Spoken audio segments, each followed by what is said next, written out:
Subscribers don't matter. Views don't matter. I mean, they do. So stop sitting there and thinking for months and months on end and just get to work and start uploading. Everything you want as a creator comes from making the best videos possible and thumbnails. It's much easier to get 5 million views on one video than 50,000 views on 100 videos. What advice would you give yourself when you were starting out? Your videos suck. You think your videos are good, but they suck.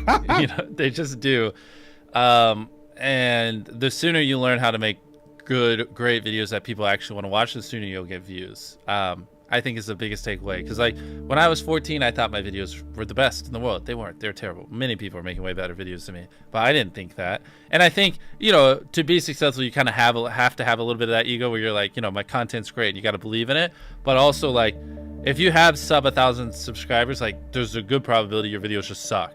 They just do. And you need to make hundreds of videos or 100 videos. I don't know. Depends on the difficulty of your videos. Improve something every time and just like get to the point where they don't. When you make good content, you'll blow up. It's not the algorithm. It's not anything. It's just like me and most people who are in my position, you just make terrible videos. And that's okay, because you got to make a bunch of videos and improve over time to be great. Like you don't just pick up a baseball and become an MLB level athlete within a year. You know, it takes many years, and YouTube's kind of the same way. A lot of people get analysis paralysis and they'll just sit there and they'll plan their first video for 3 months. And yeah, any of you listening, if you, especially if you have 0 videos on your channel, your first video is not going to get views, period. It's not. Your first 10 are not going to get views. I can very confidently say that.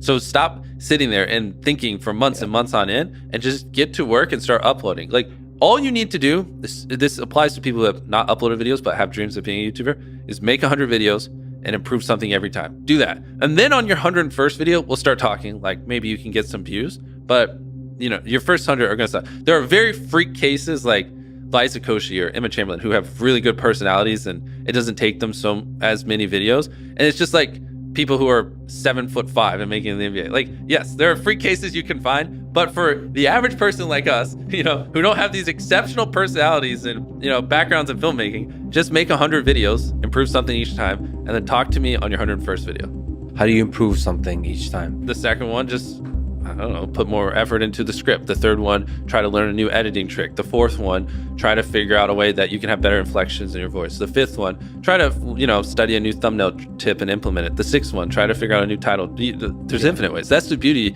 of content creation online. There's literally infinite ways, from the coloring to the frame rate to the editing to the filming to the production to the jokes to the pacing to every little thing can be improved, and they can never not be improved. There's literally no such thing as a perfect video. What YouTube wants is they want people to click on a video and they want to watch it. Like at its core, that's what it is. Now you can like draw little lines and go as deep as you want into how to get people to click and to how to get people to watch. I mean, essentially by studying the algorithm, you'll learn that you're more studying human psychology, right? What do humans want to watch? Anytime you say the word algorithm, just replace it with audience, and it works perfectly. Like the algorithm didn't like that video. No, the audience didn't like that video. Literally, that's it. If people are clicking and watching, then it gets promoted more. And that's literally all the algorithm does, is reflect what the people want to a T.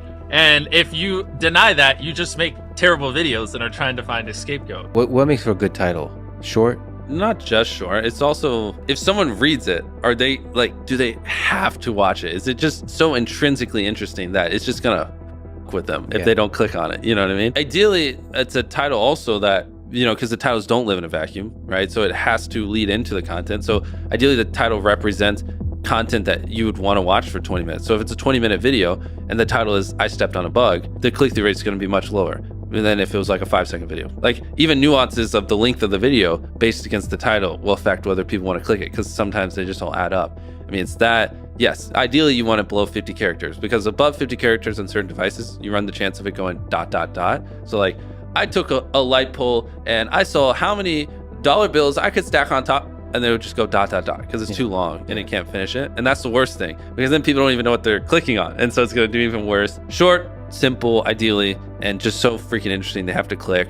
And it is a good segue into the content, and it represents the length of the content. The more extreme the opinion, typically the higher the click-through rate. If you can like pay it off in the content, then it just supercharges it. So like, oh, so you have a kind of estimate of the extreme. Like this water, right? You're like, Fiji water sucks. Yeah, that would do fine. But if you said Fiji water is the worst water I've ever drank in my life, yeah, way more extreme opinion would do way better. But you have to deliver. Yeah, but then you have to deliver, because the more extreme you are, the more extreme you have to be in the video. Your title and thumbnail set expectations, and at the very beginning of the video, to minimize drop-off, you want to assure them that those expectations are being met. If you click on a video where, you know, of his, where it's like, Tether is a scam, and then at the very beginning, he starts talking about literally anything else, then you are like, oh, this is bullshit. This isn't what I clicked on. But if at the very start of the video, you go, Tether is a scam, and I'm going to teach you why, then it's like, okay, you match the expectations. So at the very beginning, match the expectations, and then you want to exceed them. So you want to assure people that what they clicked on is what they're getting, and then blow their mind and be like, but you're also getting even more. That's how you lower drop off, which a lot of people, sometimes it takes them like 20 seconds to really meet the expectations. And so you lose, like, that's where you're going to lose everyone. Everyone's videos start like this, and then it levels off. So you want to reduce the amount of people that click off on the audience retention graph. I hope you're popping up graphs while I'm saying this, so it's easier for people to visualize. The thing people undervalue the most is literally the first 10 seconds of the video. Like, Yeah. I think I can quote it. I tied up an FBI agent and I have $100,000 in this bag. Here's a knife, good luck, and I just run away. Like, it gives you everything you need. Yeah. No wasted words, short, concise, and then tension. You basically want to remove every dull moment. You probably want to find the 10 most critical people you know, make them watch the video and just roast it. You know, certain things like if I just talk to a camera for 10 seconds without a cut, like a lot of people will just like get bored or they'll lose interest. So like having a B cam and a C cam and just, you can just talk for 10 seconds, but 3 seconds in cutting to a B cam and then a C cam, like now it's more interesting, even though it's essentially the same thing and not that crazy. But you want to have good pacing. Typically having a payoff at the end keeps them, right? Last leave circle wins 10 grand. If there is a low moment halfway through, you're going to watch to the end because you want to see who wins the 10 grand. So having a good payoff at the end. What's interesting is the longer people watch something, the more likely they are to keep watching. So you don't have to try as hard in the hypothetically back half of a video as you do in the front. Like even right now, we're so deep into this where a lot of people listening are probably just going to keep listening relatively close to the end unless we just have a really boring part of this conversation because they're just in it. They're immersed. And so a big, like, to really boil it down to a simple level, you just want to get people where they're immersed in the content and then just kind of hold them there. The thing is, it's all knowledge. It really is. And like every time I say this, people debate it to the end of time on Twitter, but I don't care. Like I could start a new channel tomorrow with not using my face or my voice, like without ever promoting it, and in 6 months have 20 million subscribers. I just could. Yeah. It's purely knowledge. Like Yeah. if you knew what I knew, you could get 10 million views a video and you could get 10 million subscribers no matter where you are right now within 6 months. It really is just knowledge. And Yeah.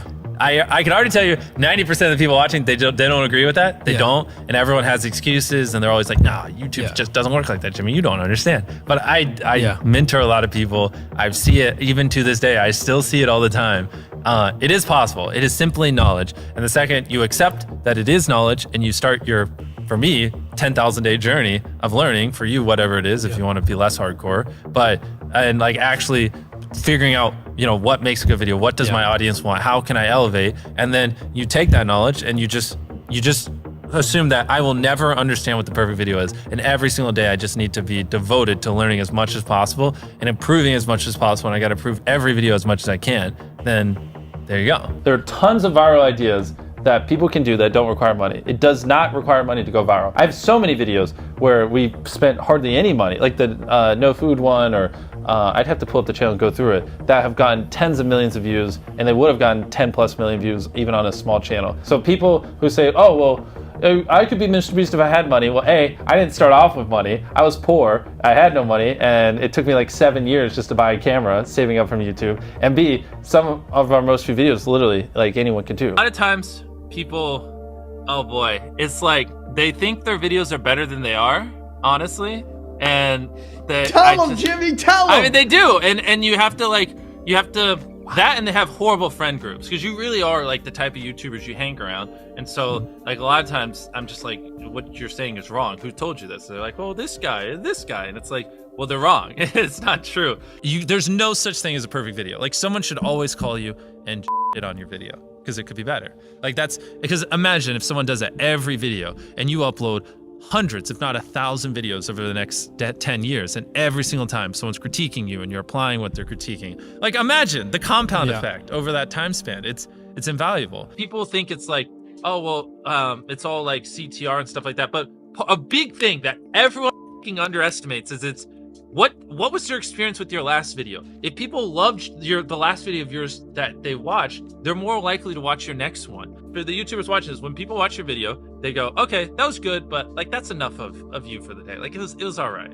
Whereas what you want is them to go, holy crap, that was crazy. Oh my god, what's that? Holy crap, that was crazy. Oh my god. And they watch 10 videos. That's what you're going for, that data can't describe. And like I've never heard anyone talk about that, but that is it. That's how you get these high view counts, because people watch 10 videos, not one, you know? We get better at making thumbnails every year. So it's more, when I upload a thumbnail, I usually think it's good and I don't change it most of the time. But what happens is like 3 years later, I look back and I'm like, oh, that's a horrible thumbnail. And so it's usually like every 2 years, we just go back and update a lot of our older thumbnails just because they're terrible.